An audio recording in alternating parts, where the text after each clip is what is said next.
So Geese has just saved Maria. He's now got the unenviable task of responding a little bit to what you've just heard there, and indeed, some of the trade-offs that Marilla quite rightly puts onto the table. Geese, you're Director of Sustainability at DG Agri. You have to marry the agriculture policy, the sustainability framework, the competitiveness, and making the CAP work in support of all of that. Generally, how do you think you're progressing in that effort? And specifically, how do you think innovations like this can support, and particularly given the fact that they have a very long burn rate before they get to the market? So Geese, I give you the floor to answer that in whatever way you want. Well, thank you very much. Thank you also for the last words, in any way you want, because indeed unenviable in the sense that this wonderful rock that passed by is a novelty to me. But I think the first thing I should say is, and I think that's also the title of your event here, is that the innovation is central. And when you, like the European Commission does, is pro-innovation, is counting a lot on innovation to help us square all these almost impossibly to combine challenges, then you need to be very open-minded. So there we go. I think it's very good to see these developments. I don't want to go into the details first of all because I simply don't know. But I think some of the things you've already pointed out are key. We rely for earlier. Maybe I take a step back. Barry Cohen was talking a lot about food security and defense and our place in the world and how difficult that is. And I think, these being able to rely less on imports for those things where European agriculture is particularly vulnerable are key. And the vulnerabilities, as we outlined in our vision for agriculture and food, are notably feed, fertilizer, and energy.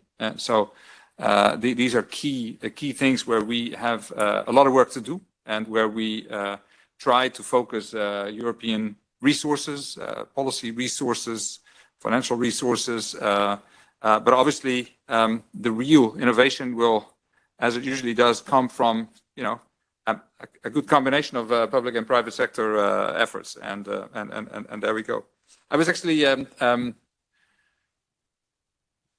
in terms of the overall question on nutrition, before coming here, thinking about rehearsing my daughter's biology exam yesterday evening, all about photosynthesis and what a miracle that is. I hope she did well today. I'm not quite sure, but we'll see that next week, I guess. But that's where really for me the question of nutrition also comes in, and where we've put a lot of effort as Commission in terms of soil. So when we talk about innovation and inputs, the need to shore up our independence, self-sufficiency, all very true. But in the end, it comes down to that wonder of photosynthesis and the need to have healthy soils. In our research program, we have put a lot of focus on the soil mission, on also ecological practices, on trying to work with nature to shore up our productivity, long-term productivity of the soil, long-term soil health. So I think that is also part of it. So innovations come from, mining new products, new ideas close by, but also from working with the resources we have. I focus now on the soil resources. Equally, I could say we focus on the human resources, generational renewal in agriculture, making sure we have young farmers, we have educated farmers who know the tricks, who have knowledge about innovative practices in whatever way they go. So I think that is also part of the squaring the circle that you outlined. I can talk more about how we're trying to square the circle, but maybe I pass the floor back to you, and we can come back to other elements later on. Thanks. Maybe just one thing to pick up on. Well, maybe two, as you were talking. You talked about the human resources part about it, the farmers themselves. When you look across all the work that you've been doing, have you got a sense for, in your mind, what policy incentives are most effective for encouraging farmers to adopt low carbon or resource efficient fertilizers or bio-based inputs to improve the sustainability? Because when it comes back to it, and I think this is what's so encouraging about what we've seen with the Soil Health Mission, is that it does put soil, it puts that natural capital at the heart of all our security. So are we putting the right incentives in place to persuade farmers to do what they need to do?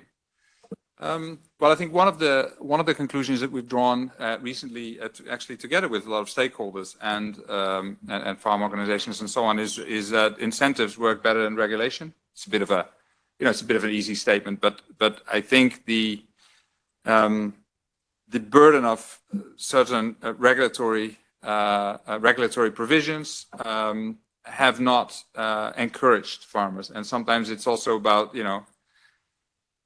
feeling the encouragement to engage and to act and to try things out. So we have in our policy proposals now for the next period of the Common Agricultural Policy focus much more on these incentives, and so that's, I think, one part of the answer. The second part, I think, which is where we are partially engaged as European Commission, is how to design these incentive-based measures. So and there we really have to work together with the member states, because we've given them already in this period, but even more in the next period, the role and the task to design these measures. And some member states have come up with wonderful schemes that are really complicated, so not always so popular with farmers, but also sometimes schemes that are complicated, but that enable farmers to pick and choose those measures that work on their farms.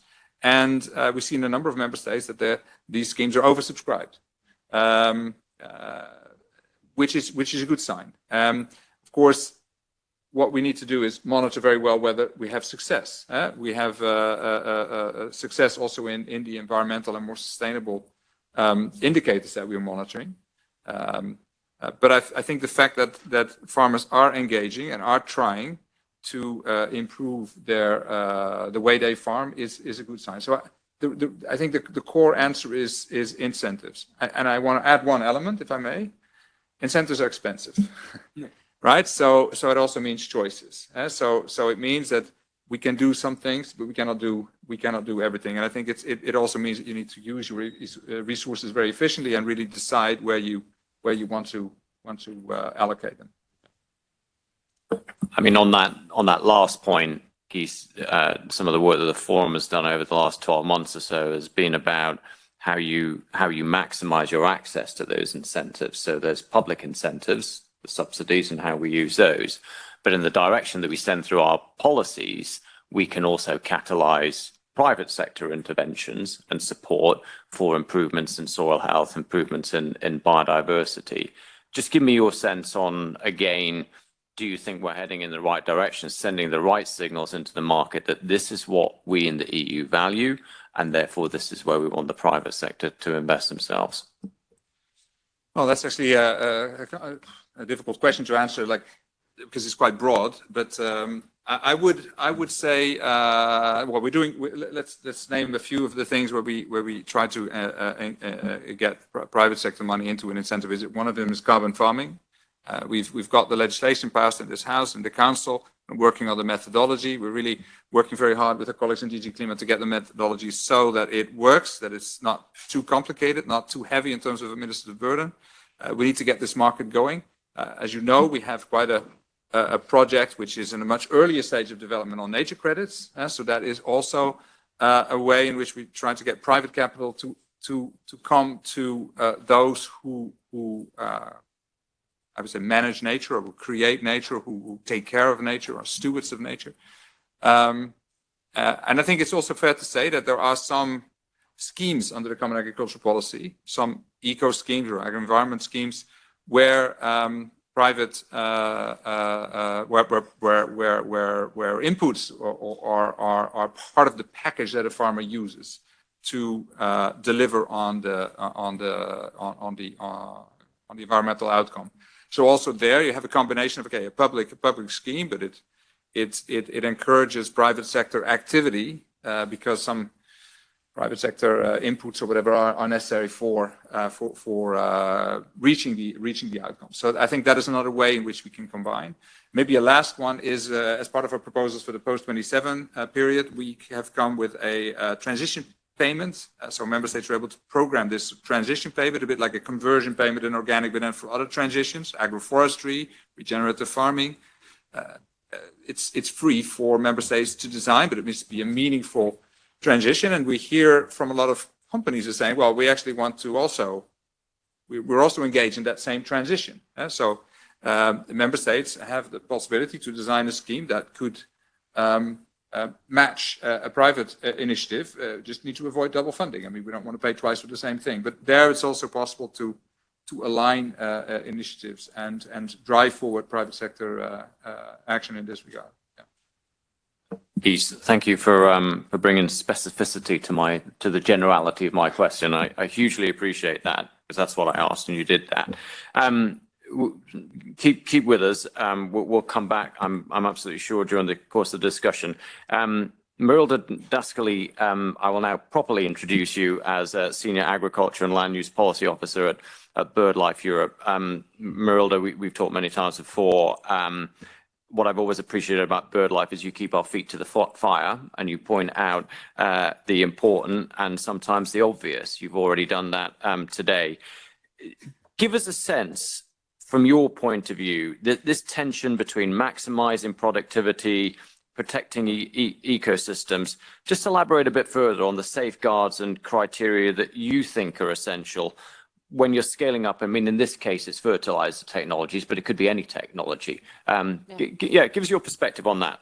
Well, thank you very much for inviting us. It's always a pleasure to discuss with you, because you succeed to bring together different type of stakeholder, and it's great to have this kind of discussions. We talked a lot about innovation, and I just want to talk about the innovation as such, if I may, because before we contemplate any innovation, I think it's very useful to ask ourselves, what is the problem that we're facing collectively? And do we have already some of the solutions in our toolbox, right? And also, I think that innovation shouldn't be seen just as a single product that can be then sold, on which industry can make profit on. It is that, but it's not only that. Innovation can also be understood in terms of social procedures that can enable the whole structure, here the farming system, to level up the practitioners. So I really enjoyed what Maria said about best practices, is about how we can emerge those that are used the best, that are the best accepted, and use it as a large scale. So there is a social innovation that we need to capitalize on and should not be forgotten. So that was a bit my point on the innovation. But I think that on the tensions that we are seeing, there are also big tensions between maxing out productivity and building resilience, or ensuring a level of autonomy of production. I mean, we talked a lot about, is EU autonomous in the production and maintaining a certain level of productions? The level of productivity that we have at the EU are also they're threats, many more aspects, just beyond just climate and nature. And we saw it during the pandemic and the war in Ukraine. Some of the sectors are really crucial for people's health, but also very crucial for food affordability. We see how dependent our farming system is on fertilizers, and this has a direct consequence on the food prices. Citizens now are still grappling with skyrocketing food prices. Farmers are still grappling with very expensive fertilizers prices, and we don't. I mean, it's something we need to address. So the question that I would ask collectively, right? Is this new technology, will this be an answer to this skyrocketing food prices? Will it be a solution for lowering the nitrates problem that we're facing? We have places where we don't have drinkable water anymore. It's a citizens' health issue? Will it be a solution for stopping the dead zones in the Baltic Sea due to the nitrates runoff? Will it be a solution for farmers to lower their dependency on agri-input overall? And if the answer to all these questions is yes, well then indeed, let's go for it. Let's go for developing these new technologies. Marilda, thank you. You've put that very well. I wouldn't be in gross dereliction of my duty if I didn't put those questions to you, Rachel. So how close are you in satisfying some or all of those criteria? So those are great questions. And I think there's a reality that there is no one single silver bullet which is going to solve all of these issues. And what's so great about a conversation like today is to hear the different perspectives, and that, you know, and that's why we're part of the FFA, and that's we can hear all of the different sides of the debate.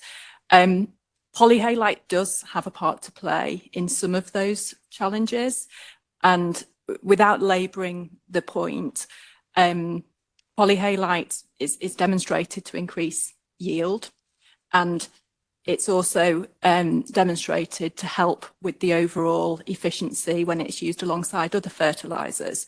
So from a yield perspective, as in growing more with less, there's no more arable land to go after. We've got to deal with what we've got. But your question around price, I think having a scalable product in the market that can support yield, but also look after the soil and also create a situation where there's potentially less fertilizer overall that's needed to be used, specifically nitrogen, then it is part of starting to look at some of those problems. But as we've talked about today, there will be no one single solution here. It's going to have to be a jigsaw collection of people coming together to support more sustainable agricultural practices as we move forward. But absolutely, polyhalite can play a part in that. Mm-hmm. I mean, I know from our own farming interests that the price of fertilizer is probably, if not the single, certainly one of the biggest costs that impact on the overall profitability. And I think you're right to raise that question again. You know, is this, with respect, a product that can unlock that profitability, lever in additional incentives, or is it going to swim in a market that is already established? And I guess that's one of the purposes of this kind of a discussion, to hopefully help you work through that. I'm just going to take a slightly different tack on this now. We've talked about an innovation here from Anglo American Crop Nutrients, but I want to bring in you, Moritz Vogt, Director of External Affairs at Eurofins. We have seen enormous advances in the last couple of years, last decade, I would say, on our ability to capture, to process, to analyze soil health data, the nutrient analytics that is then feeding into the digital tools, and dare I say it, into precision agriculture and all of that. Just give us your sense of how you believe that can help us when it comes to thinking about the resilience of agriculture, how it can help us with crop nutrition. How excited are you about the advances that you've seen and the work that Eurofins is doing? Thank you, Mark. Good afternoon. So, as you said, I work for Eurofins. For those of you that don't know it, our mission is to contribute to global health and safety, and we do that by operating laboratories. So we have 1,000 laboratories in many different countries, and a very small part of those laboratories is focused on agriculture. So we do soil testing, crop testing, and all other kind of tests for the farmers. We do that already over 100 years. And just reflecting on the things that have been said so far, and also the issues that were raised, I think it's good to realize that a lot of the inputs that are put on the land are actually not used. So nitrogen is put on the field, but less than half of it is sometimes used by the crop, and the rest ends up somewhere else where you don't want it to be. Same applies for phosphorus, by the way. And I think after the Second World War, we found out that if you just put more nitrogen on the field, the production went up. So it was great. It actually developed many areas in Europe where previously there was nothing, and now there is actually wealth. So there are also good things, but nature and other things suffered from it. And we forgot perhaps a little bit the importance of other nutrients, of the micronutrients, for instance, because a crop only grows if all the relevant materials are there. It's the same as a human being. You can eat many potatoes, but then you will not be healthy. You need to have a diverse diet, basically. So farmers should actually, and the other aspect is, if you think about soil health, we can talk a long time about it, and it's very good that soil health is high on the agenda in Europe, and that there's now some monitoring directive. But in the end of the day, there's only one person that's actually working on the soil, and that's the farmer or the landowner, the land user. Thinking about incentives, I'm just also hooking up a few things I heard before. I think the landowner, the farmer already has one big incentive, and that's basically most farmers just want to be successful and they want to pass on their farm to the next generation. But they are trained in the last decades by just optimizing production and putting more and more and more. And perhaps it's time that we also educate them a bit more about the soil health. Because actually soil health, the biggest incentive you have is that you become more resistant for climate change. Your crops will be more resilient. So soil health is a no-brainer from a farmer perspective. It's just a matter that the knowledge at this point in time is not yet landed at the right place, I believe. And well, as was mentioned also before, soils vary a lot. So I think by what I've heard so far, the new product seems a great product. But in the end of the day, you also have to measure each individual field, decide how much of this new product can you add it in, but also what else is lacking and how can we optimize that. And I think that's where we see the need to grow. Coming back then to your question, perhaps, about precision farming. So before I joined Eurofins, I worked 20 years in the field of remote sensing for precision agriculture and water management. And when I started 20 years ago, people said everybody's talking about precision farming except for the farmer. And today, I'm a little bit afraid it's still the case in many places. I have a few nice examples, which I will also mention. But typically, people are lazy. I'm lazy, and most of you are probably also lazy, and the farmers also. So if they can do an easy job, they will do the easy job. And I think the pressure or the insights, the benefits of doing precision farming were not clear enough. Today, I'm based in the Netherlands. In the Netherlands, we have, as you may know, many issues also with the water quality and nitrogen and cows and all that. But what we now see in the arable fields is that people actually measure their fields every 2 weeks. They measure what's in the soil, they measure what's in the crop, and they decide on how much extra fertilizer and which nutrients do I need to add at that point in time. And the extra cost of the analysis, they earn back big time by just reduced use of inputs. And the side effect, or maybe the main effect, is that the nature quality goes up. Also, well, if there's too much nitrogen in the soil, perhaps you grow more crops, but on the other hand, your crops become also more vulnerable for diseases. So we've seen many examples where the moment that you start measuring, you can actually see that maybe you can reduce up to 50% on some inputs, but perhaps another input, which you never thought about, you need to add a little bit just to make it happen. So I am very positive, to come back to your question, that if you measure a lot and if you look at the complete picture and use all the inputs that are there by nature and also by with the chemical aspects, if you want, you can achieve a lot. Thank you for that. A follow-up question, if I may. Generalizations are a dangerous game in this space, so I will just talk from personal experience. One of the perverse outcomes of the increasing prices that we've had to deal with on fertilizer is it does make you think about how much you're using and whether you're using it as effectively as possible. So you do start to look at different ways of applying quantity, spatial, etc. Do you think that the prices of fertilizers is beginning to drive a greater interest at farm level in adoption of technologies and precision farming, or are we still casting around in the dark for a solution? That's a binary question, or two options. I think it's playing a role, but I've thought that before a couple of times in the last 20 years, and then it proven to not be, the role was not as big as you would hope or would think. But I think there is more awareness. So indeed, I totally agree there has to be a business case, and the business case on the fertilizer part is clear. There are investment funds currently also operating globally. They purchase degraded land and they just start a regenerative farm on it with the idea we make a bit of money on the farming output, and in 20 years we regenerated the land and it will be, the value of the soil will go up. So there are people that see that business case. And for the, well, maybe you know, but Gabe Brown, who's basically the godfather of regenerative farming, his story started with that he just was bankrupt. So he did not have any money to do anything. And I thought, how can I grow crops without buying something? And that's how regenerative farming started, which is interesting because if I look around, it's typically driven by people from a very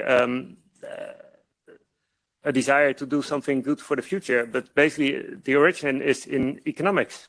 It's not in idealism, which is interesting to think about. I always listen to Gabe's stories. Some of you, certainly in the audience, know that I spent much of the last 6 or 7 years working in the US on regenerative agriculture.